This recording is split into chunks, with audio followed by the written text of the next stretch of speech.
Walter Grady, 66, was a fixture in the Brooklyn neighborhood where he'd been homeless for over a decade. Thin and weathered, with a silver beard that hadn't seen proper grooming in years, he carried an old military-style backpack everywhere. The faded green canvas with frayed straps had once been regulation issue. The locals knew him as the quiet one. Unlike other homeless individuals who asked for money or created disturbances, Walter kept to himself. He collected bottles for recycling, occasionally accepted leftovers from sympathetic restaurant workers, and slept in different doorways to avoid becoming a nuisance to any single business owner. What few people knew was that Walter had served in the U.S. Army for over 20 years, honorably discharged in 2004. After his wife, Margaret, died from cancer in 2008, a disease the VA hospital had initially misdiagnosed, Walter spiraled into depression.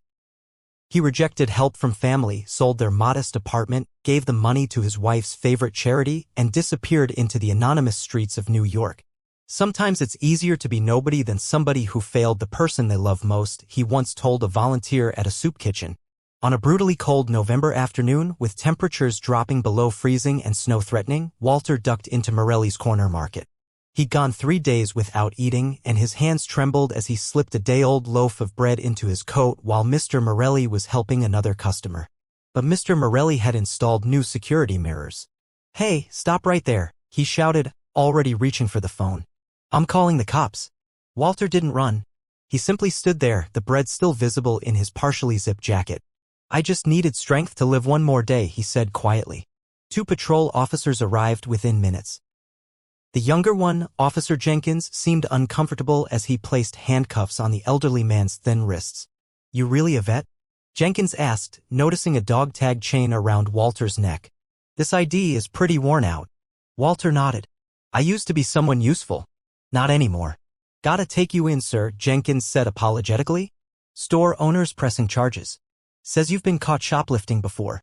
At the precinct, Walter was processed like any other petty thief. A public defender briefly met with him but seemed more focused on clearing cases than understanding his client. Walter was assigned a court date for the following morning, a preliminary hearing where he'd be formally charged. When morning came, Walter was escorted into Brooklyn's municipal courtroom, still wearing the same clothes from yesterday, now wrinkled from a night in holding. No family members waited in the audience, no character witnesses prepared to vouch for him. Just a scattering of lawyers, reporters covering more significant cases, and court employees going through their daily routines. Case number 47,293, State vs. Walter Grady, the clerk announced monotonously. The young prosecutor stood, adjusting his tie. "Your Honor, the defendant was caught stealing a loaf of bread from the local market. Given his prior incidents of petty theft and lack of fixed address, we recommend continued detention until trial." The judge, Honorable Michael Carmichael, a stern man known for his no-nonsense approach and swift judgments, glanced down at the case file, barely acknowledging Walter's presence. The courtroom attendees had already mentally dismissed the case, just another homeless person cycling through the system. "Mr. Grady, how do you plead?" Judge Carmichael asked, finally looking up. "Guilty, Your Honor," Walter replied softly. "I was hungry." Someone in the back row snickered. The judge shot a glare in that direction before returning his attention to the paperwork.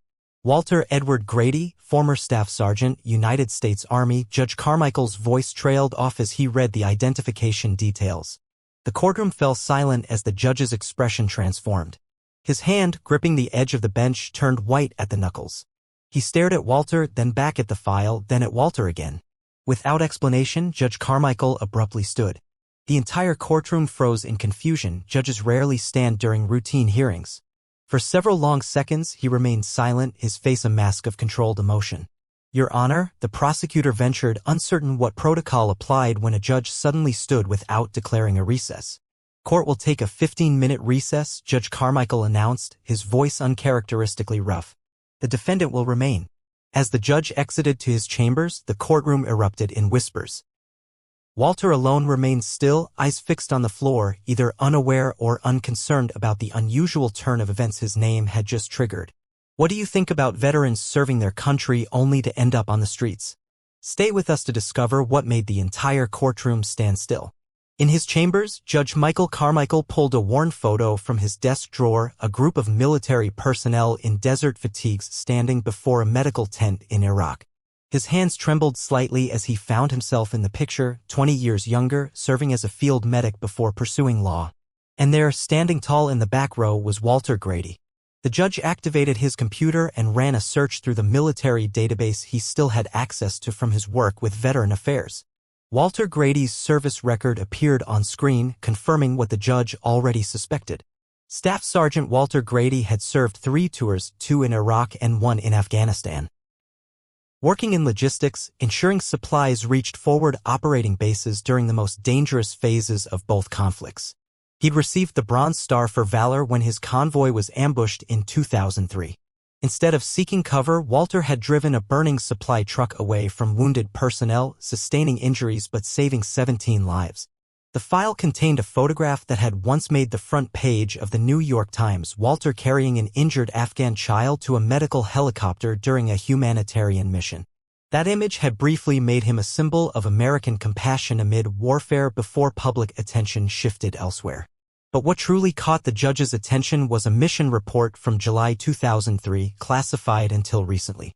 During a chaotic evacuation under enemy fire, Walter had carried an injured medic, Private First Class Michael Carmichael, 2 miles to safety despite sustaining shrapnel wounds himself.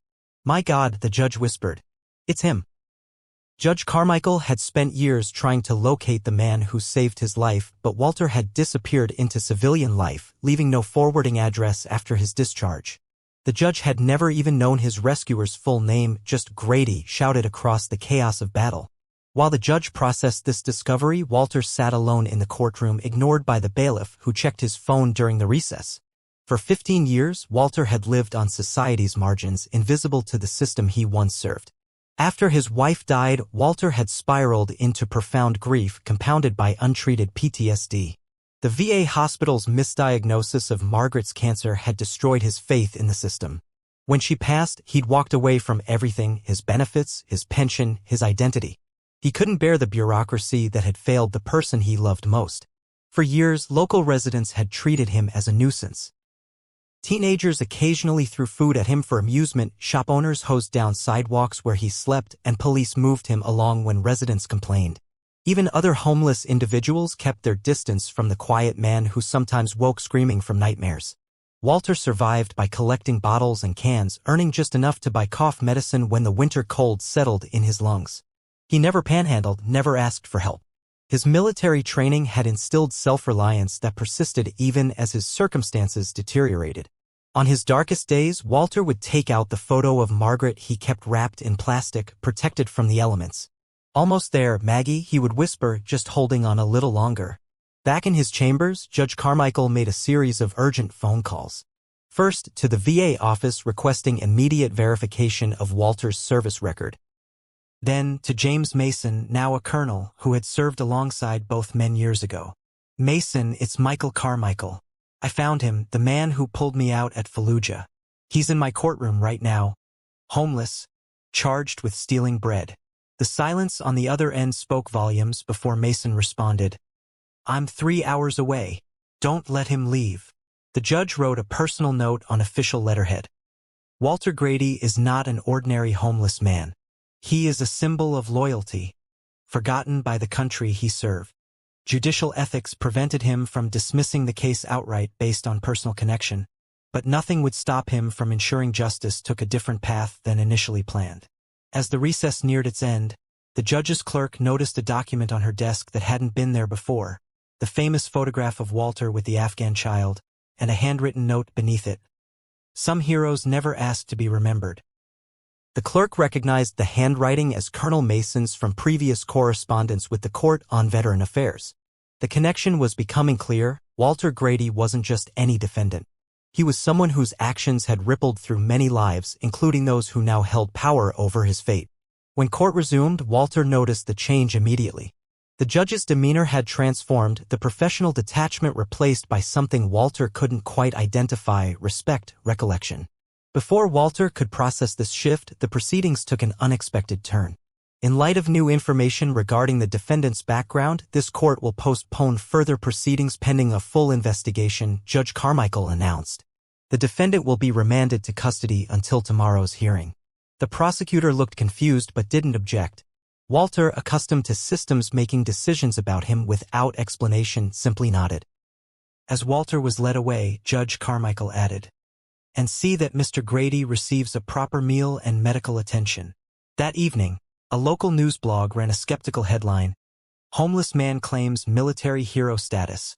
Judge delays sentencing for bread thief." The comments section filled with cynical takes. Another street person making up stories about being a vet. If he really served, why doesn't he get VA benefits instead of stealing? In the county holding facility, Walter encountered hostility from a young inmate who'd read the article on a contraband phone. "Stolen valor is disgusting, old man," he spat, shoving Walter against a wall. "My brother died in Afghanistan while fakes like you use the uniform to get sympathy." Walter didn't fight back. He simply absorbed the blow, the same way he'd absorbed society's indifference for years. That night, he didn't eat the meal provided. He just clutched his military ID tags and Margaret's photo, wondering why, after all this time, someone had looked at him and actually seen him. Have you ever witnessed someone being misjudged based solely on appearances? Share that story, someone might need to hear it. The next morning, Walter was escorted back to the courtroom, unaware that something extraordinary was unfolding. Unlike the previous day's nearly empty gallery, today every seat was filled. News cameras waited outside, forbidden from entering but eager to capture whatever would follow. Walter's confusion deepened when he noticed his public defender had been replaced by a distinguished older attorney who introduced himself as Richard Harlow from the Veterans Legal Defense Alliance. "Someone's taken an interest in your case, Mr. Grady," Harlow explained, offering no further details.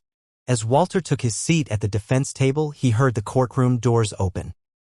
The audience rose as Judge Carmichael entered, but Walter's attention was drawn to 3 military officers in full-dress uniforms who had entered behind the court. "All rise for the Honorable Judge Michael Carmichael," the bailiff announced. The proceedings began with unusual formality, the judge's demeanor markedly different from the previous day. "Before we address the charges against Mr. Grady, the court will hear relevant testimony pertaining to the defendant's background, which may influence these proceedings." Walter stared in confusion as Colonel James Mason approached the witness stand. Though 20 years older than when Walter had last seen him, Mason's military bearing remained unmistakable. After being sworn in, Mason addressed the court with practiced precision. "I am Colonel James Mason, currently stationed at Fort Hamilton. I have known the defendant, Staff Sergeant Walter Grady, since our deployment to Iraq in 2003. The colonel turned to face Walter directly. "This man before you saved the lives of 17 soldiers when our convoy was ambushed near Fallujah. While under heavy fire, he drove a burning fuel truck away from our position, sustaining second-degree burns but preventing an explosion that would have killed us all." Murmurs spread through the courtroom as Mason continued. "Staff Sergeant Grady later carried a wounded medic, a young private first class named Michael Carmichael, 2 miles to safety despite shrapnel wounds to his own leg." At this revelation, all eyes turned to Judge Carmichael, whose professional composure momentarily cracked as he nodded in confirmation. The prosecutor stood, clearly uncomfortable. "Your Honor, while this testimony speaks to the defendant's past character, it doesn't change the fact that he committed theft."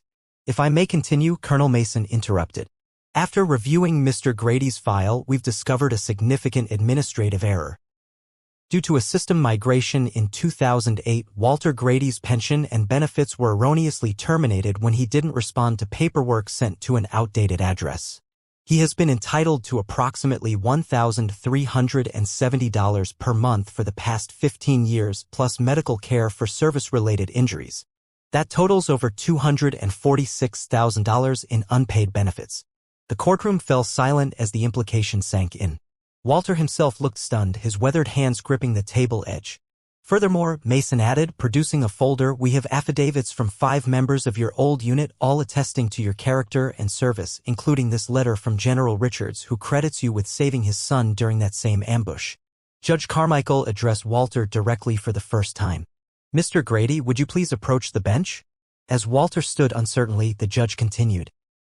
"Protocol would typically prevent me from presiding over a case involving someone with whom I have a personal connection. However, I did not recognize you yesterday, and only after reviewing your file did I realize you were the man who saved my life in Iraq." A collective gasp swept through the gallery. The judge removed his glasses, his formal demeanor softening. "I've spent nearly 2 decades trying to locate you to thank you. "I never knew your full name, just Grady," shouted across the battlefield. Walter's voice, when he finally spoke, was rough from disuse. "I was just doing my job, sir." "You did far more than your job," the judge responded, "and this country has failed to do its job for you." Judge Carmichael turned to the prosecutor. "In light of these extraordinary circumstances, does the state wish to proceed with charges?" The young prosecutor, now visibly moved, stood. "Your Honor, the state moves to dismiss all charges against Mr. Grady with prejudice." "So ordered." The judge responded immediately. "Mr. Grady, you are free to go. This court extends its deepest apologies for the miscarriage of justice that has extended far beyond these proceedings." As Walter stood in shocked silence, the back doors of the courtroom opened again. A woman in her 30s entered, her eyes searching until they found Walter. She approached slowly, tears streaming down her face. "Uncle Walter," she said. "I'm Rebecca, Margaret's niece. We've been looking for you for years." Walter's composure finally broke. His shoulders sagged as Rebecca embraced him. The first human contact he'd experienced in years that wasn't from police officers placing him in handcuffs. Outside the courtroom, reporters thrust microphones toward Colonel Mason. "This is not just about one veteran," he stated firmly. "This is about thousands of Walter Gratis who fall through cracks in a system they defended. Today, we begin making this right." By afternoon, the story had gone viral. News helicopters hovered over the courthouse as Walter emerged, clean-shaven and wearing donated clothes, flanked by Colonel Mason and Judge Carmichael, now recused from the case but present as a private citizen. Mr. Morelli, the store owner who had pressed charges, pushed through reporters to reach Walter. "I didn't know," he said, visibly shaken. "I saw you as just another troublemaker. I'm ashamed now." Walter simply nodded, too overwhelmed to speak.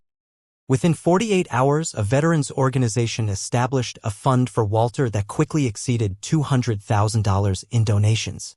Social media erupted with similar stories of veterans who had fallen through bureaucratic cracks, prompting the VA to announce a review of terminated benefits cases. In a private moment away from cameras, Judge Carmichael finally had the conversation he'd waited 20 years to have. "You carried me for 2 miles with shrapnel in your leg," he said quietly. "The medics said you refused treatment until they stabilized me." Walter shrugged. "You were worse off than me. You said something to me that day when I was going in and out of consciousness," the judge continued. "You said, 'Just keep breathing, kid. Your story isn't over.' Those words kept me alive, kept me fighting. I became a judge because I wanted to continue serving, like you did." Walter looked at the judge, no longer seeing the authority figure in robes but the scared young medic from his memories. "I'm glad something good came from that day." "Not just something good," the judge replied. "Everything good in my life since then. My career, my family, my chance to make a difference. It all exists because you didn't leave me behind." For the first time in years, Walter smiled, a genuine expression that reached his eyes. "No man left behind. That wasn't just a saying for me." 3 days later, Walter stood in the judge's chambers, wearing a new suit, his military decorations finally displayed on his chest. The Bronze Star, Purple Heart, and other ribbons telling the story of his service. A Veterans Affairs representative formally presented him with his back benefits and an additional settlement for the administrative error. As cameras captured the moment, Walter spoke publicly for the first time. "I don't want anyone's pity. I just hope that those who come after won't be forgotten like I was." The story transformed from a local human interest piece to a national conversation about how America treats its veterans. Legislators cited Walter's case when introducing bills to reform the benefits system. The photograph of Walter carrying the Afghan child circulated again, this time alongside the image of him homeless on Brooklyn streets, a powerful juxtaposition that forced uncomfortable questions about national priorities. Walter Grady, who had been invisible for 15 years, had suddenly become impossible to ignore. What was a moment when you saw justice arrive late but worth the wait? Share your story to give someone else hope. 6 months later, Walter moved into Veterans Village, a supportive housing community in Brooklyn. His small apartment, the first place he could call home since Margaret's death, contained few possessions but featured a wall dedicated to photographs. Margaret on their wedding day, his old unit in Iraq, and a new image of him with Judge Carmichael at a veterans recognition ceremony. Walter declined most interview requests but agreed to speak at local schools about military service and the challenges veterans face upon returning home. His quiet dignity and straightforward manner resonated particularly with troubled teenagers who found in him neither judgment nor condescension, just honest accounts of both heroism and hardship. Each afternoon, Walter could be found at Prospect Park, sitting on a bench watching children play, sometimes the same bench where he had once slept when the weather was too severe for his usual doorways. Outside the Brooklyn courthouse, a new bronze plaque was installed, "Justice is remembering those who were once forgotten." Alongside this inscription stood a relief sculpture depicting Walter carrying the wounded medic who would become Judge Carmichael, with the American flag as a backdrop. During the dedication ceremony, the mayor announced the creation of an annual fund to provide legal assistance specifically for homeless veterans, named the Grady Initiative. A 10-year-old boy who had often seen Walter collecting bottles wrote an essay for his school newspaper, "Not everyone in torn clothes is bad. Some people wear memories instead." The essay won a citywide competition and was read aloud at a city council meeting addressing homelessness policy. Walter maintained a friendship with Judge Carmichael, occasionally joining his family for Sunday dinners. During one such evening, the judge's son asked Walter if he was angry about being homeless for so long. Walter considered the question carefully before answering, "I don't need anyone's pity. I just hope those who come after will remember those who came before." On Veterans Day, Walter stood before a crowd at Fort Hamilton wearing his dress uniform for the first time in decades. When asked to make remarks, he spoke briefly but powerfully. "I once protected this country. Now the country has protected me back." His voice strengthened as he continued, "Kindness is never too late. It just needs someone patient enough to wait for it." As he stepped down from the podium, the assembled military personnel, from young recruits to aging veterans, rose in silent salute. Walter straightened his posture and returned the gesture, his eyes clear and dignified, no longer looking down at the ground but forward toward the future. "Justice may be delayed, but it is never absent. Don't give up when you're doing what's right. What moment have you stood firm when the world stood against you? Share it now." "Your Honor, the defendant was caught stealing a loaf of bread from the local market," the prosecutor stated coldly. The man only bowed his head. "I just needed strength to live one more day." The courtroom chuckled, but the judge didn't. He had just heard the man's name. Who was he, and why did the judge's eyes suddenly fill with tears?